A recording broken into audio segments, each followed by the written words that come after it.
दोस्तों, सिस्टम इस समय महाराष्ट्र के भागों पर पहुंच चुका है और कमजोर हो चुका है। आप ये सोच रहे होंगे कि चलो अच्छी बात है, खतरा टल गया है, किसान भाई जो है खुश हो गए होंगे, लेकिन खतरा अभी टला नहीं है। 30 सितंबर में खाड़ी पर फिर एक और नया सिस्टम बनने वाला है और ये सिस्टम भी, ये तो डिप्रेशन ही बना, वो डीप डिप्रेशन भी बन सकता है, क्योंकि यहां पर बनेगा दोस्तों वो 30 सितंबर में, देखिए मैं आपको दिखला दूं, यहाँ पर बनेगा लगभग यहाँ पर, और यहाँ से इस तरह से ट्रेवल करता हुआ यहाँ तक पहुँचेगा, वो भी काफ़ी तेज़ी के साथ आगे आएगा। तो उसे इससे भी अधिक समय मिलेगा बंगाल की खाड़ी पर, तो वो डीप डिप्रेशन भी बन सकता है और वो सिस्टम भी आंध्र प्रदेश से इस तरह से होता हुआ, और उसकी संभावनाएं ऐसा लग रही हैं कि जैसे कि मध्य प्रदेश के भागों से वो रिकवर कर जाए। तो जो यहाँ पर 30 सितंबर है, 30 सितंबर से पूर्वी मध्य प्रदेश के भागों पर बारिश बढ़ने की फिर से संभावनाएं हमें नजर आ रही है बंगाल की खाड़ी पर बने नए सिस्टम के कारण, और यह सिस्टम भी अगले 2 दिनों तक यहां पर पश्चिमी मध्य प्रदेश के भागों पर बारिश करता रहेगा।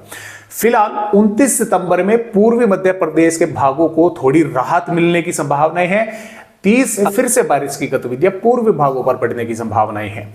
और आप भाइयों को मैं ये भी दिखला दूं कि देखिए बारिश की गतिविधियां भी मध्य प्रदेश के भागों पर जो इस सिस्टम होकर गुजरा है, कई भागों पर जोरदार बारिश की है।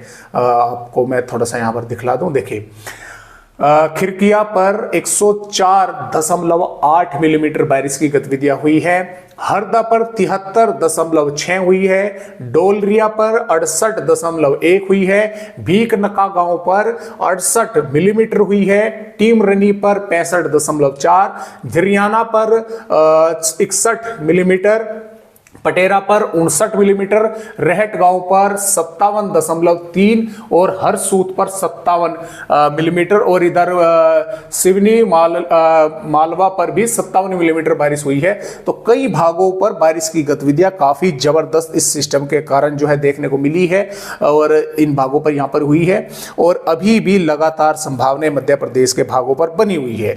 तो आइए एक एक करके देखते हैं किन किन भागों पर बारिश होने की संभावनाएं जो सिस्टम है उसके कारण हमें नजर आ रही है। देखिए दोस्तों, वो सिस्टम जो है मैं थोड़ा सा आपको दिखला दूं कहां पर है इस समय और आगे जो है किस तरह से बढ़ेगा, तो आपको अच्छे से तभी तो समझ में आ पाएगा।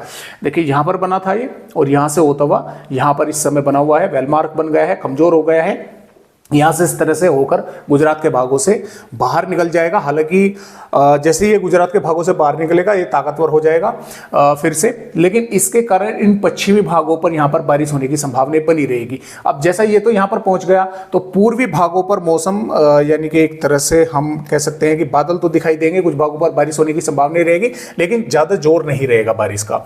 तो जैसे ही आगे निकल जाएगा नया सिस्टम बनेगा, उसके कारण फिर से पूर्वी भागों पर 30 सितंबर से बारिश की गतिविधियां बढ़ने की दोस्तों संभावनाएं बनी हुई है। तो आइए देखते हैं, जैसा कि आप देख पा रहे हैं, जैसा कि मैंने आपको पहले बताया कि ज्यादा बारिश का जोर पूर्वी भागों पर 29 सितंबर में नहीं है। झाबुआ, अलीराजपुर, बड़वानी, खरगोन, बुरहानपुर, इन 4-5 जिलों पर ही हल्की से मध्यम और कई भागों पर मध्यम से तेज बारिश देखने को मिल सकती है। रतलाम, उज्जैन, इंदौर, धार, देवास, खंडवा, हरदा, बैतूल, पाटना, छिंदवाड़ा के भागों पर हल्की या हल्की से मध्यम बारिश की संभावनाएं हैं। हो सकता है कुछ भागों पर सिर्फ बादल ही आकर रह जाए, बारिश की गतिविधियां या तो हुई नहीं या हुई तो हल्की फुल्की होकर रह गई।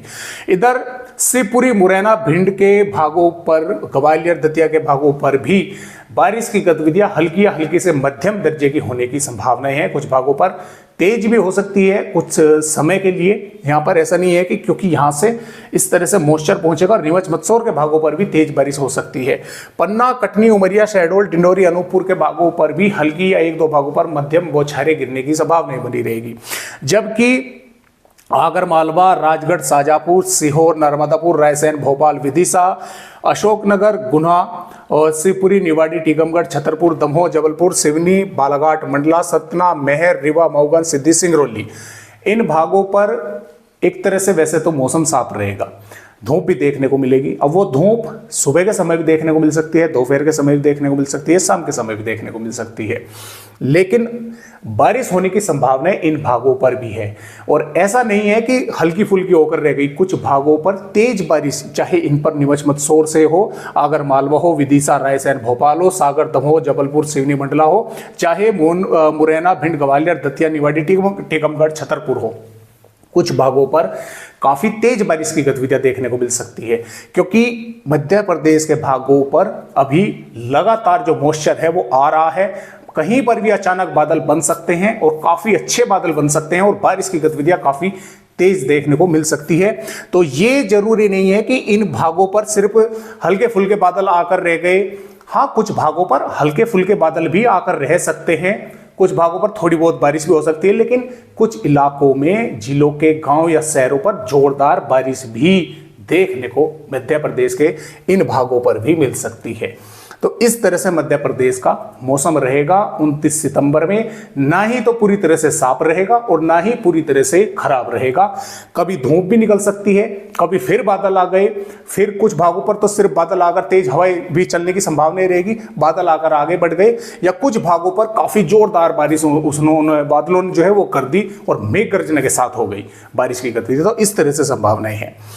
और वार्निंग जो है दोस्तों, देखिए भारी बारिश की तो कोई चेतावनी फिलहाल नहीं है, लेकिन फिर भी जैसे कि मैंने आपको बताया कि कुछ भागों पर तेज बारिश होने की संभावना बनी रहेगी, चाहे अलीराजपुर बड़वानी हो, चाहे सागर दमोह जबलपुर कटनी उमरिया हो, चाहे मुरैना भिंड ग्वालियर श्योपुर हो, उत्तरी भागों पर भी हो सकती है। हवाओं की रफ्तार अलीराजपुर बड़वानी खरगोन से लगाकर इंदौर देवास सीहोर शाजापुर राजगढ़ आगरमालवा रतलाम झाबुआ के भागों पर लगभग 30 से 40 या 40 से कुछ गस्त में जो कि 45 किलोमीटर प्रति घंटा तक पहुंच सकते हैं। तो इस तरह से जो है दोस्तों यहाँ पर बारिश होने की संभावनाएं हैं। और देखिए यहाँ पर 30 सितंबर में फिर से पूर्वी मध्य प्रदेश के भागों पर बारिश की गतिविधियां बढ़ रही हैं। जो बंगाल की खाड़ी पर नया सिस्टम बनेगा, पश्चिमी पर बारिश की गतिविधियां कम रहेंगी, लेकिन पूर्वी पर तेज होने की संभावनाएं हैं।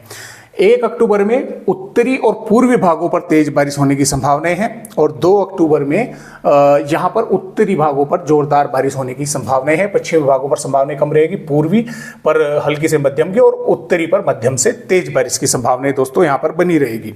और देखिए मैं आपको आगे भी ले चलता हूं अपडेटों पर। तो यहां पर आप देख सकते हैं ये 2 अक्टूबर की वेदर रिपोर्ट है। देखिए 3 अक्टूबर में भी बारिश होने की संभावना मध्य प्रदेश के भागों पर है, 4 अक्टूबर में भी बारिश होने की संभावना है, 5 अक्टूबर में भी बारिश होने की संभावना है, 6 में भी है और 7 अक्टूबर में भी बारिश होने की संभावना फिलहाल बनी हुई है। और आपको एक बात और मैं यहाँ पर बताना चाहूँगा, जो मानसून मध्य प्रदेश के भागों से विड्रॉल हुआ है अभी वो रुक चुका है। अगले 4-5 दिनों तक मध्य प्रदेश के भागों पर मानसून आगे जो है वो नहीं बढ़ेगा, यानी कि विड्रॉल जो है वो वापसी नहीं होगा। जहां पर है वो वहां का वहां ही रुका हुआ है, क्योंकि अगले 4-5 दिनों तक मानसून आगे नहीं बढ़ने वाला है। विड्रॉल यानी कि मानसून की विदाई मध्य प्रदेश के भागों से नहीं होने वाली है। तो फिलहाल आज की वीडियो में मध्य प्रदेश भाइयों को बस इतनी ही जानकारी। एक नए अपडेट के साथ फिर मिलेंगे, तब तक के लिए नमस्कार।